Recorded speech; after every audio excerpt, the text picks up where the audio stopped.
കവിത ആശീർവാദം. രചന തോമസ് കാവാലം. ഊഴിയിലേക്കു വരുന്നയർക്കൻ ഊരുകളൊക്കെയും മാറ്റിടുന്നു. അന്തിയിലാഴിയിലേക്കു പോയി സന്ധ്യയെ മണ്ണിലേക്കാനയിക്കും. സിന്ദൂരം പൂശുന്നു മാനത്തവൻ മന്ദാരച്ചെപ്പു തുറന്നു മോദാൽ. കാന്തി തൻ വാഹകനായ കർത്തൻ ദാന്തി ചെയ്യുവാനിറങ്ങുകയായി. പതിവായി എരിഞ്ഞോനുള്ളിലായി പനിമതിക്കുളി പങ്കുവെച്ചു.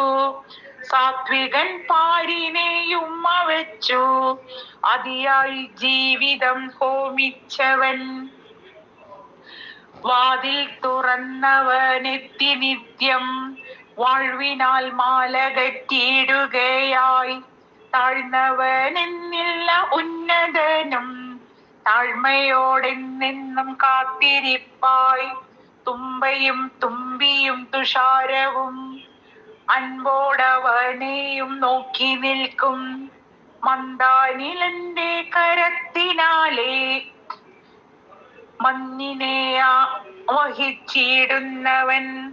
ആകാശഗംഗയിലാവോളവും ആറാടും താരക വൃന്ദമൊപ്പം. ആരതി ഒഴിയിലിട്ടിടവേ ആശീർവദിക്കുന്നു ഈശനവൻ.